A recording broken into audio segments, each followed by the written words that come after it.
Fala, turma! Sejam muito bem-vindos a mais uma aula. A gente vem juntos aí estudando o processo coletivo, né? Na primeira aula nós falamos sobre a teoria geral do processo coletivo e a gente deu início ao estudo da Lei de Ação Civil Pública.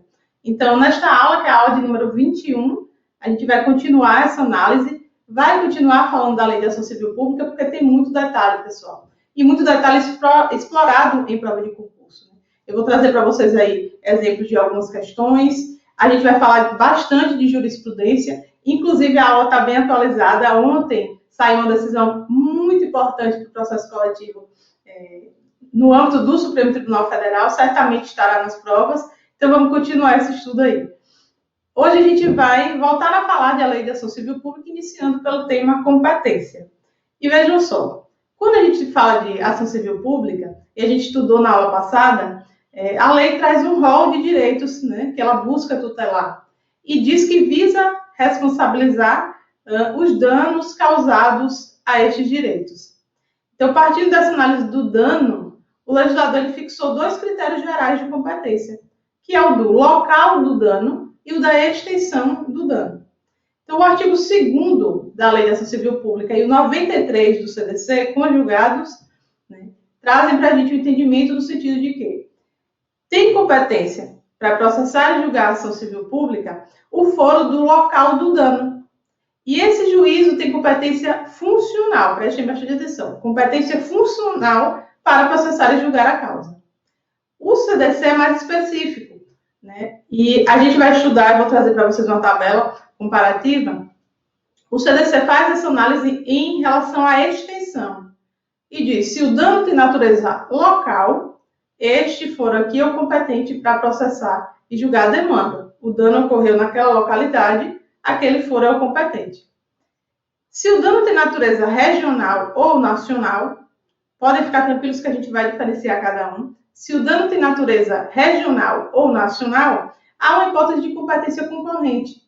Então, tanto o foro da capital dos estados, né, envolvidos, quanto o foro do Distrito Federal, tem competência para processar e julgar a demanda. Então, se há um dano regional e o Distrito Federal também foi atingido, tanto a capital dos estados envolvidos quanto o Distrito Federal terão competência. E se o dano for de natureza nacional, que você não pode cair em pegadinha, não há exclusividade de foro em relação ao Distrito Federal. Se o dano é de natureza nacional, quaisquer das capitais dos estados envolvidos poderão processar e julgar a demanda. Então, eu vou trazer para vocês aqui, vou colocar o slide na tela, uma tabela em que a gente vai diferenciar o que é o dano local, o que é dano regional, o que é dano nacional, para compreender bem como funciona essa regra de competência. Pessoal, se o dano ele tem natureza local, significa que ele atingiu um único ou poucos foros, ainda que em 2 estados vizinhos.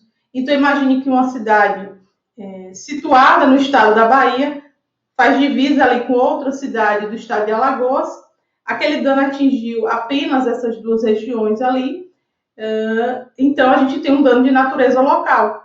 E o juízo de quaisquer dos foros atingidos vai ter competência para processar e julgar a ação civil pública. O dano regional a gente pode identificar em 2 situações. Ou o dano atingiu muitos foros de um único estado, sem abranger todo o território do estado. Então, imagine muitas cidades ali atingidas por um determinado desastre ambiental. Os juízos com foro na capital desse estado, tá, vai ter competência para processar e julgar a demanda. Pode ocorrer de vários estados e, eventualmente, o Distrito Federal serem atingidos, sem abranger todo o território nacional. Então, imagina São Paulo, Rio de Janeiro, Minas Gerais, Distrito Federal, Goiás. Não abrange todo o território, mas abrange ali diversos estados e o DF. Então, juízo com foro nas capitais dos estados atingidos e juízos com foro no DF, quando ele for atingido, terão competência concorrente aí para conhecer a demanda. Se o dano é de natureza nacional, é porque ele abrange todo o território. Tá? Então, os juízos com foro nas capitais de qualquer dos estados e juízos com foro no Distrito Federal poderão processar, conhecer, né, e julgar aí essa demanda. Foi como eu falei para vocês. O Distrito Federal, nesse caso, de dano de abrangência nacional, não tem competência exclusiva para conhecer a causa. Vejam só, vocês percebem que o legislador trouxe um critério de natureza territorial, certo? Então, a gente está analisando ali a localidade onde o dano ocorreu. Só que a lei também fala que o juízo tem competência funcional. Então, isso pode dar um nó na cabeça, mas vem cá. O critério territorial ele tem natureza relativa e o critério funcional tem natureza absoluta. Então, o legislador ele quis utilizar um critério territorial de local do dano, mas conferiu natureza absoluta, porque é inderrogável pela vontade das partes. Né? Então, ele não trouxe essa observação no sentido de é o local do dano e o juízo tem natureza absoluta. Ele disse a competência funcional. Então, a doutrina critica essa tecnia do legislador, mas a gente compreende que, sim, foi um critério territorial, mas conferiu-se natureza absoluta. Em prova, se cair a literalidade do dispositivo, a gente vai marcar, né, como correto esse critério de competência funcional. Foro por prerrogativa de função. Se aplica a lei da ação civil pública? Não. Então, o juiz natural é o juízo de primeiro grau, tá? Não se aplicam aqui as regras de foro por prerrogativa de função. Mas existem hipóteses nas quais o Supremo Tribunal Federal vai ter competência originária.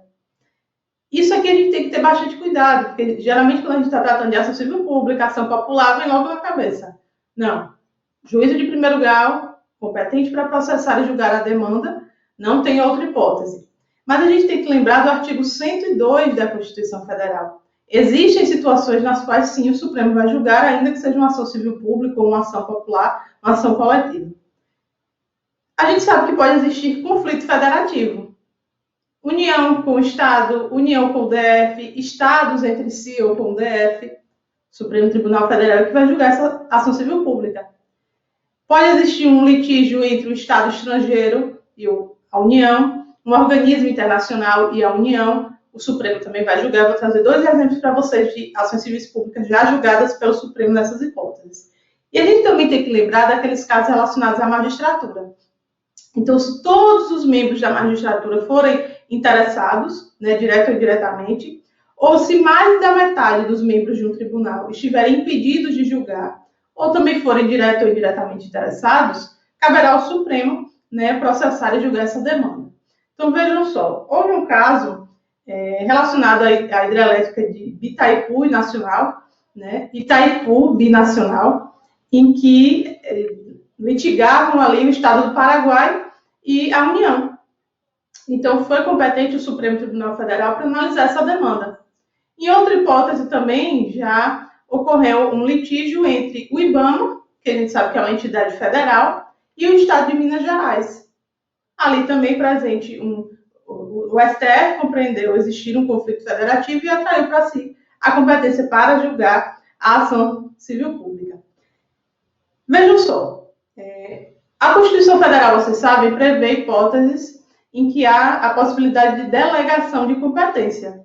Está relacionada ali a demandas previdenciárias, né? E a Constituição fala que se aquela comarca não é sede da Justiça Federal, é possível delegar, por meio de lei, a competência para a Justiça Estadual.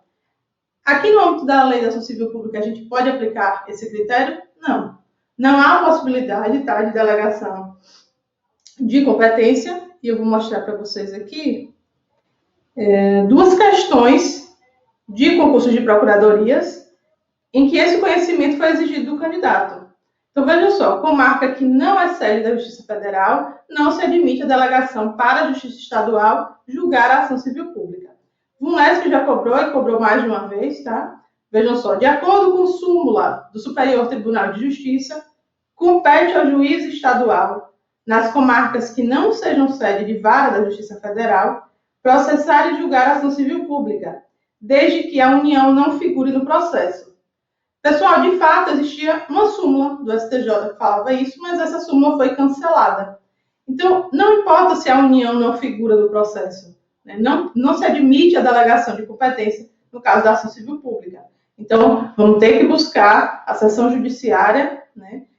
A Justiça Federal competente ali, não poderemos processar e julgar essa demanda na Justiça Estadual. Fundep, Prefeitura de Nossa Senhora do Socorro e Sergipe, também já cobrou em prova de procurador. Compete ao juiz estadual, nas comarcas que não sejam sede de vara da Justiça Federal, processar e julgar ação civil pública, ainda que a União figure no processo.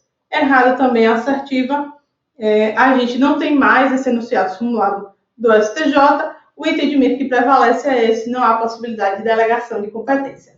Perfeito? Vamos prosseguir para a gente falar agora sobre legitimidade. Quem pode propor uma ação civil pública? Qualquer pessoa, a lei traz um rol. Vejam só, não só a lei de ação civil pública, mas o Código de Defesa do Consumidor e diversas outras leis, né, que compõem o microsistema, trazem aí os legitimados à propositura de ação civil pública. E a gente pode sintetizar e indicar os seguintes. O Ministério Público é legitimado, a Defensoria Pública, a gente vai estudar de forma específica cada um, porque tem regrinhas importantes que são exploradas em prova. Então, Ministério Público, Defensoria Pública, os entes políticos, né, União, Estado, Distrito Federal, município, as entidades da administração indireta, então, autarquias, fundações públicas, sociedade de economia mista e empresas públicas, né, as estatais, órgãos da administração direta e indireta. Então, mesmo que eles não possuam personalidade jurídica, né, eles podem ser legitimados ativos em ação civil pública. Além disso, os sindicatos e, por fim, as associações. Mas, em relação às associações, vocês sabem que existem alguns critérios, né? A associação precisa estar legalmente constituída há pelo menos um ano e tem que incluir, entre suas finalidades institucionais, a proteção dos direitos transindividuais. Então, assim, ela estará apta, né, a ser legitimada ativa na ação civil pública. Antes de ingressar na análise de cada um dos legitimados, a gente precisa compreender o seguinte. Qual a natureza dessa legitimidade aqui? Pessoal, a legitimação nas ações civis públicas, a gente falou na aula passada, e eu volto a dizer, tem natureza extraordinária, né, de substituição processual. Então, esse legitimado, a lei conferiu a ele a possibilidade de, em nome próprio, atuar na defesa de um interesse alheio, de um interesse da coletividade, de um grupo, certo? Além disso, a gente está vendo ali mais de um legitimado. Então, eles têm competência concorrente, não é exclusiva. Tanto o Ministério Público, quanto a Defensoria Pública, quanto os demais, podem ajuizar essa demanda. E há uma característica importante. Essa legitimação tem natureza disjuntiva. O que significa isso? Cada um desses legitimados pode propor sozinho a demanda. Se houver litisconsórcio, ele será facultativo. Então, a cada um dos legitimados foi dada a possibilidade de ajuizar a demanda, eles não precisam atuar em conjunto. Então, a legitimidade é extraordinária, substituição processual, concorrente e disjuntiva. Existe uma análise que é muito importante, né, de ser feita, que é o da representatividade adequada. Esse foi um conceito importado, né, do direito comparado, principalmente no direito norte-americano, que é analisar se aquele legitimado é o representante adequado para proteger aqueles direitos diante daquela situação. Vejam só, Hermes Zanetti e Leonardo Garcia, inclusive, falam o seguinte: o controle da representatividade adequada, ele existe para verificar se o legitimado ele pode efetivamente tutelar aqueles direitos materiais, né, postos em juízo. O Ministério Público é o legitimado mais adequado para tutelar esse direito aqui que a gente está analisando nessa demanda, né? É o representante adequado para substituir os titulares desses direitos e buscar a tutela? E existem duas hipóteses, duas espécies, né, de controle da representatividade adequada. Existe um controle feito pela lei, chamado de op legis, e é o que predomina no Brasil, em que a lei dispõe quem são os legitimados. E se está ali o Ministério Público, a lei está dizendo que o Ministério Público é um representante adequado. E existe também um controle op judicis, que é feito pelo judiciário. Então, diante de um caso concreto, o magistrado pode analisar se aquele é o representante adequado. Então, a associação promoveu a ação civil pública, mas o magistrado percebe que, para tutelar de forma efetiva aquele direito, o representante deveria ser o Ministério Público. E a gente lembra do princípio da primazia do julgamento do mérito, em que é possível que o magistrado cite, intime o representante mais adequado para compor, né, o polo do processo e não extinguir esse processo de forma prematura. Então, vejam, o STJ, em algumas oportunidades, já fez essa análise, já definiu que, como eu disse, uma associação autora não teria ali os meios adequados para proteger o direito, que efetivamente ele seria tutelado pelo Ministério Público ou pela Defensoria Pública. Então, no Brasil, existe sim também controle op judicis, mas de maneira excepcional. Então, o magistrado pode fazer essa análise, mas precisa ser detalhada, fundamentada. Okay? O que predomina aqui é o controle op legis. A lei define os critérios, os requisitos para que determinada entidade seja legitimada. Como a gente viu, em relação às associações, existem critérios. Ela precisa estar constituída legalmente há pelo menos um ano. Então, o próprio legislador já fez o controle. Para que ela represente adequadamente a coletividade, precisa preencher esses requisitos. Vamos começar falando do Ministério Público. Vejam só. A análise da representatividade do Ministério Público vai perpassar pela natureza dos direitos. Se a gente está diante de um direito difuso, o Ministério Público sempre tem legitimidade. Tá? Então, a tutela do meio ambiente ecologicamente equilibrado. A tutela do meio ambiente, né? E o direito difuso é o direito ao meio ambiente ecologicamente equilibrado. O Ministério Público sempre vai ter legitimidade para atuar. Quando a gente está tratando de direitos coletivos em sentido estrito, a gente vai fazer a seguinte análise. Esse direito é indisponível? O Ministério Público pode atuar. Esse direito é disponível? Vamos analisar. É disponível, mas ele tem relevância social. Então, o Ministério Público pode atuar. E em relação aos individuais homogêneos, no mesmo sentido. Se o direito é indisponível, o Ministério Público pode atuar, ainda que se trate de um direito individual homogêneo. Se ele é disponível, mas tem relevância social, a jurisprudência admite que o Ministério Público atue. E vejam só, vocês têm que lembrar que o Ministério Público, e a lei prevê isso, se não tiver no polo ativo na condição de parte, ele atuará obrigatoriamente como fiscal da lei. Então, o Ministério Público deve ser notificado para participar do processo, porque ele vai fiscalizar o ordenamento jurídico ali. Custos legis, né? Como era chamado antigamente, o novo Código de Processo Civil ampliou para que o Ministério Público fosse o fiscal não só da lei, mas de todo o ordenamento jurídico.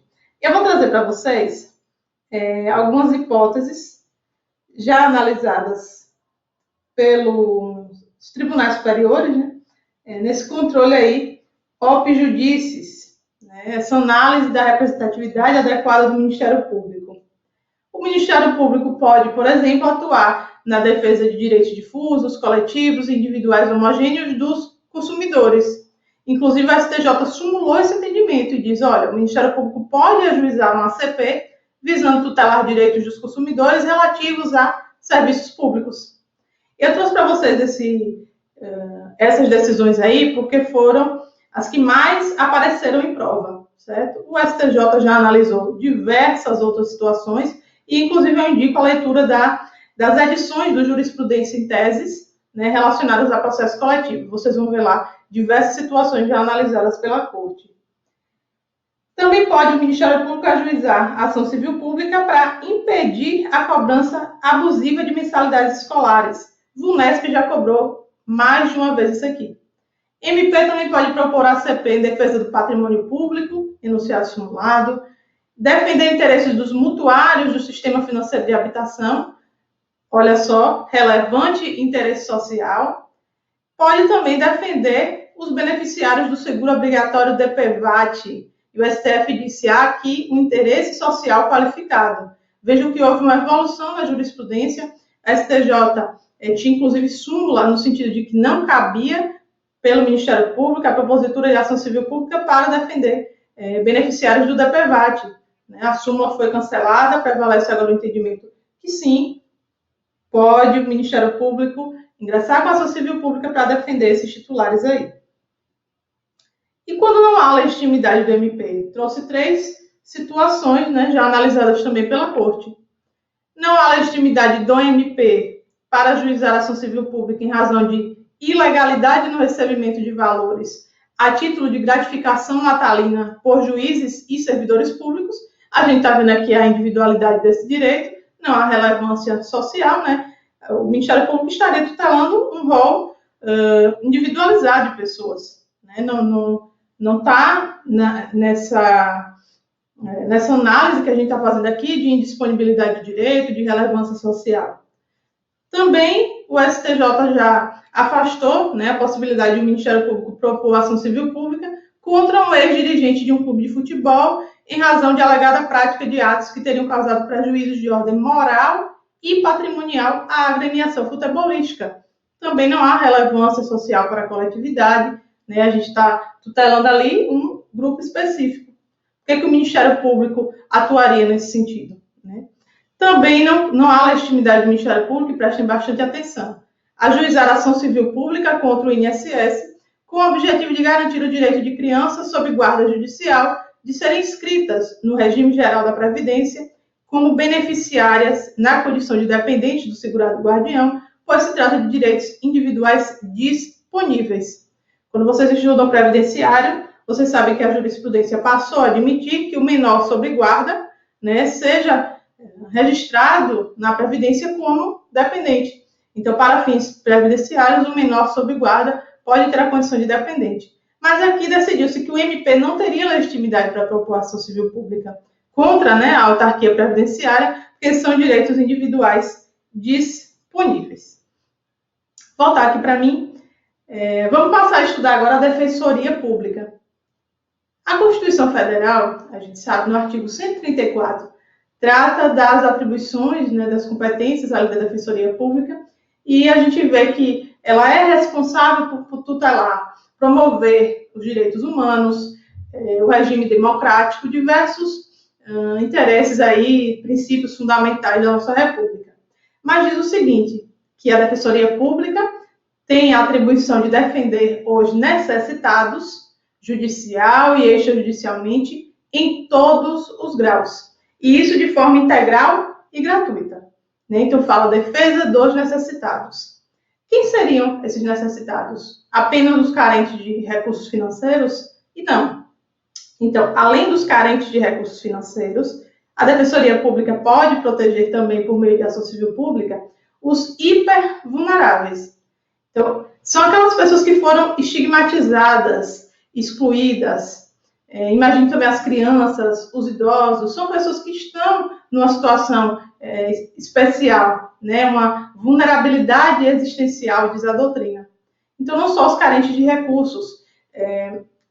O STJ fala em necessitado institucional. Então, a gente vai analisar por essa ótica também. Talvez a pessoa não seja carente de recursos, mas seja um necessitado organizacional, porque foi estigmatizada, né? É aquela parcela da sociedade que é mais vulnerável, como, por exemplo, a criança, o idoso. Né? Aqui, a gente também vai fazer análise em relação à espécie de direito. Muito cuidado. Em relação aos direitos difusos, não há limitação. A Defensoria Pública pode atuar. Se a gente está diante dos direitos individuais homogêneos ou coletivos em sentido estrito, aqui há uma restrição. A Defensoria pode atuar na defesa dos necessitados. Então, direitos difusos, legitimidade ampla da Defensoria. Se a gente passa a analisar individuais homogêneos e coletivos em sentido estrito, há essa restrição. A Defensoria Pública pode atuar para tutelar direitos dos necessitados. Mas vocês têm que lembrar da amplitude, né, da expressão, porque não abrange apenas os carentes de recursos. Vamos lá, prosseguir para mais um legitimado. Os entes públicos, entes políticos, melhor dizendo, os entes políticos, né, a União, Estados, Distrito Federal e municípios, e os órgãos e entidades da administração direta. Tem legitimidade para propor ação civil pública e não é exigido desses entes e órgãos a pertinência temática. Então, também há uma legitimidade ampla aí. Vejam só, o STJ já definiu, por exemplo, a legitimidade do município para propor uma ação civil pública e tutelar direitos dos consumidores. Isso mesmo, o STJ disse o seguinte, não só o Ministério Público, mas também os entes políticos têm como finalidades institucionais a proteção de valores fundamentais, né? Então, não só ao Ministério Público cabe a proteção desse rol de direitos aí que a ação civil pública tutela os municípios, assim como, né, os outros entes. Nesse julgado específico, o STJ tratou dos municípios, mas quaisquer dos entes políticos têm entre suas finalidades institucionais a defesa de valores fundamentais. Então, por que não, né? Eles têm atividade para propor ação civil pública e defender os interesses dos consumidores.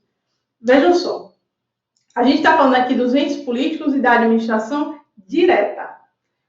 Não há exigência de pertinência temática, percebam.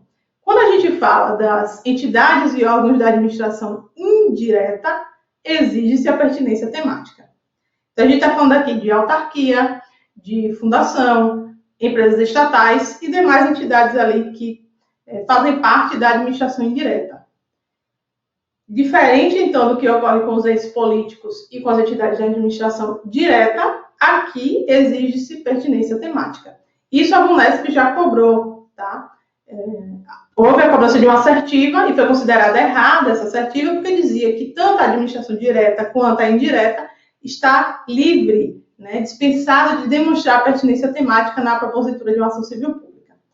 Você tem que ter cuidado em relação à OAB, né? Há uma discussão doutrinária e jurisprudencial ainda em relação à natureza da OAB.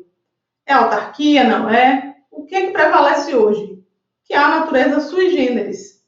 Então, em razão dessa natureza, decidiu o STJ que da OAB não é exigida a pertinência temática. Tá? Então, administração direta, pertinência temática não é exigida, administração indireta é exigida, exceção relacionada à OAB em razão da sua natureza sui generis. Vamos falar das associações. Aqui tem bastante detalhe.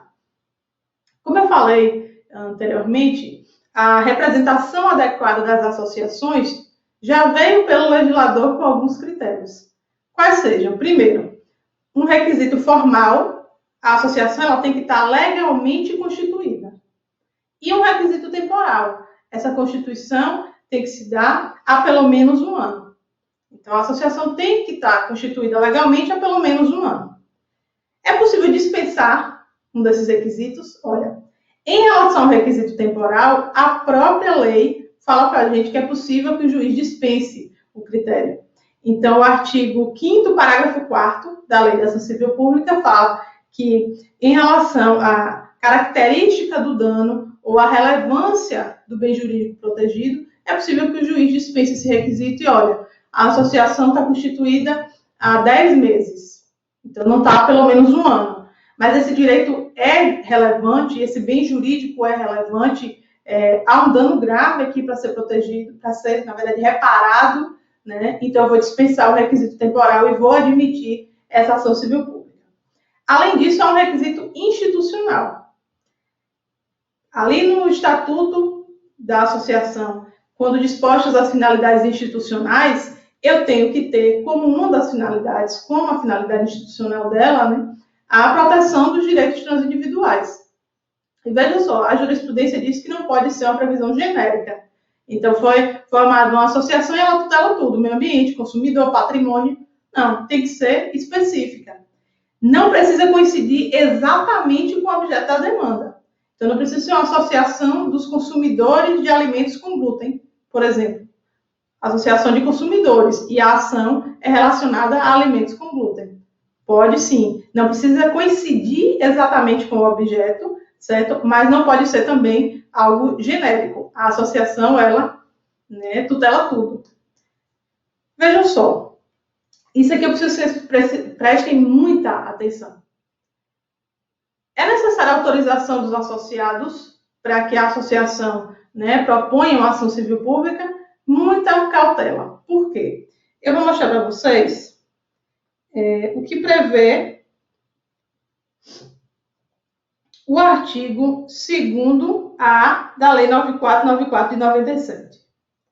Nas ações coletivas propostas contra a União, os estados, o Distrito Federal, os municípios, suas autarquias e fundações, a petição inicial deverá ser obrigatoriamente instruída com a ata da Assembleia da entidade associativa que a autorizou, acompanhada da relação nominal dos seus associados e indicação dos respectivos endereços.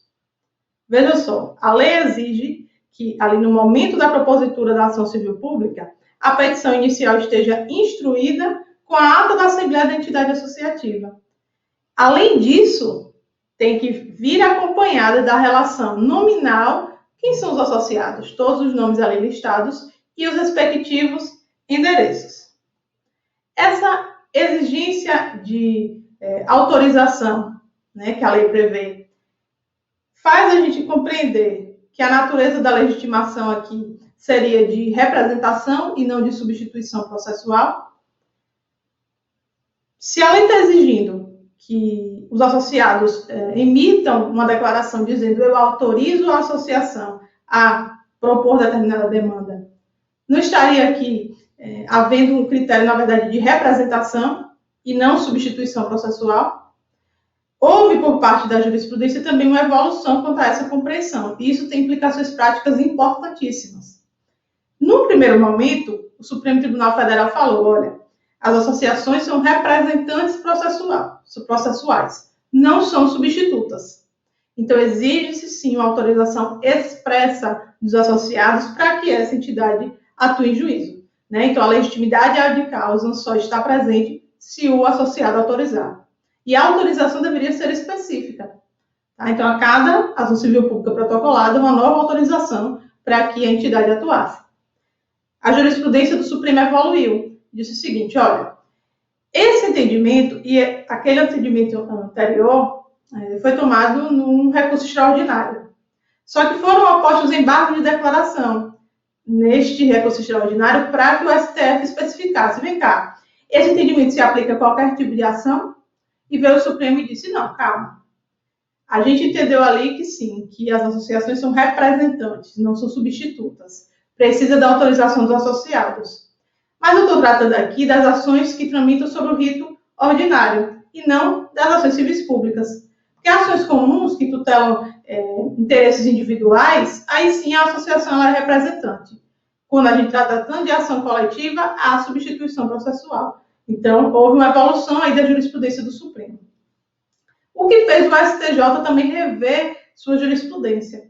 E em 2020, o STJ bateu o pé e disse o seguinte, o regime é o de substituição processual. Então, não é necessária a autorização dos associados para que a associação proponha uma ação civil pública.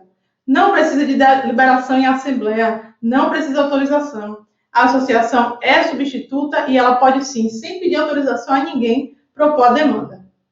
Professora, qual a implicação prática disso que você mencionou que é importante? Vejam, se a natureza fosse de representação processual, exigiria a autorização dos associados. Então, imagine que uma associação propôs a ação civil pública e, de repente, resolve desistir. Vocês lembram lá do princípio da indisponibilidade da ação coletiva? Se houver desistência infundada ou abandono da ação, o Ministério Público deverá, ou qualquer outro legitimado poderá, dar continuidade à demanda. Não é verdade?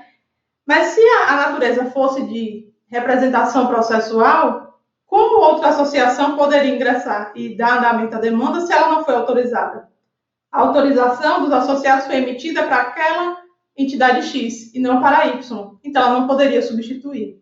Com essa evolução do entendimento da jurisprudência, isso agora é possível. Então, eu tenho uma associação ali presente no polo ativo, ela desiste, outra associação pode assumir, porque não precisa mais, né, de autorização dos associados. Isso privilegia princípios como o do aproveitamento do processo coletivo, primazia do julgamento do mérito. Então, o microsistema de tutela coletiva e todo esse espírito de proteger direitos de natureza transindividual, né, fizeram a jurisprudência abandonar entendimento anterior e agora evoluir para essa compreensão, tá certo? Então, hoje o entendimento que prevalece é o de que a associação ela atua como substituta processual, não precisa da autorização dos associados e uma associação pode substituir a outra no polo ativo de uma demanda justamente porque não depende de autorização. Professora, se a questão de prova pergunta exatamente os termos da lei, então a gente tem que ficar atento ao enunciado, né, aos comandos que a prova está trazendo. Mas se pede-se a análise conforme o entendimento dos tribunais superiores, a gente já sabe, a associação não precisa estar autorizada para atuar em juízo. Por fim, a gente tem os sindicatos. Na verdade, a Constituição Federal traz de forma expressa, né, que os sindicatos eles podem atuar não só em juízo, mas fora dele também, então em questões judiciais ou administrativas, para tutelar os interesses dos sindicalizados. E quando a Constituição fala em direitos coletivos, porque lá no artigo 8º, inciso 3º, está expresso da seguinte forma: cabe ao sindicato a defesa dos interesses individuais e coletivos da categoria. Mas quando fala em coletivos, lembra da amplitude da expressão, difusos, coletivos ou individuais homogêneos. E quando atua em juízo, isso aí sempre foi entendimento, o sindicato atua como substituto processual também, não precisa de autorização. Ok? A gente vai finalizar a aula falando de 2 pontos. Finalizar o bloco. Litisconsórcio e intervenção de terceiros. Em relação ao litisconsórcio, a própria Lei de Ação Civil Pública prevê que fica facultado ao poder público e às outras associações legitimadas ingressarem no processo como litisconsortes. Tá? Então, o litisconsórcio é admitido, é ulterior, né, porque não iniciou ali desde o início da demanda, mas sim alguma associação, ao longo da marcha processual, pediu, né, para ingressar no processo como litisconsórcio. Então, ele é ulterior e facultativo. Não há litisconsórcio ativo necessário. Professor, me dá um exemplo de litisconsórcio passivo, por exemplo. Vejam, se houve uma poluição, a gente sabe que há uma responsabilidade solidária de todos aqueles que foram responsáveis pela poluição. Então, eu, empresa poluidora, estou vendo uma ação civil pública tramitando em face de outra empresa. Eu tenho interesse nessa demanda porque ela pode me prejudicar. Então, eu vou ingressar também como litisconsorte, né, para auxiliar essa parte. Eu sou interessada, eu vou me prejudicar se sair uma decisão condenatória, vou ter que pagar também. Então, eu vou lá pedir autorização para entrar como litisconsorte. Os indivíduos lesados também podem ingressar como litisconsortes, né, por óbvio. E é importante destacar isso porque lembra que a gente fala do princípio da máxima amplitude, da demanda, da informação, da publicidade? Quando a lei fala assim, que serão publicados editais, que será dada publicidade por meio dos órgãos oficiais, para que a máxima quantidade de pessoas, né, sejam cientificadas acerca daquele processo, esse dispositivo permite isso, né, que os eventuais lesados ingressem no processo e façam uso daquela coisa chamada coisa julgada benéfica, o transporte da coisa julgada. A gente vai estudar a coisa julgada no final dessa aula e vai ver que se há na ação coletiva uma sentença de procedência que pode me beneficiar, eu, aqui com minha ação individual, né, eu tenho que ter ciência que essa ação existe para que eu possa exercer esse direito de transporte da coisa julgada. Então, é isso. A amplitude que é dada à propositura da demanda importa não apenas para isso da coisa julgada, mas para o próprio indivíduo lesado ingressar no processo como litisconsorte. Em relação à intervenção de terceiros, pessoal, em regra não há impedimento, certo? Então, qualquer espécie de intervenção de terceiros é admitida. Chamamento a processo, denunciação da lide, amicus curiae. Mas existe uma hipótese específica e bastante cobrada em prova, que é relacionada às demandas que buscam o fornecimento de medicamentos. A jurisprudência entende que sim, é uma responsabilidade solidária. Todos os entes têm responsabilidade solidária no que diz respeito ao fornecimento de medicamentos. Mas quando o indivíduo ele propõe uma ação em face do Estado, por exemplo, ou de um município, não é dada a oportunidade a esse ente de chamar ao processo a União. Então, diz o STJ para a gente, em demanda que trata sobre fornecimento de medicamentos, é vedado o chamamento ao processo da União pelos Estados, Distrito Federal, municípios, porque isso é uma medida protelatória, certo? À frente, se for condenado, o Estado pode ingressar com a ação para rever, né, o que ele precisou atuar ali. Então, cada um responda depois em ação de regresso, o que for necessário. Mas aqui nesse processo eu não vou prejudicar o autor individual trazendo a união. Pode mudar a regra de competência, inclusive, vai atrasar a marcha processual. Então, o STJ disse, olha, demanda de fornecimento de medicamento, não cabe chamamento ao processo da União. Tá certo? A gente vai encerrar esse bloco. Nos encontramos no próximo bloco para dar continuidade a essa aula. Um grande abraço.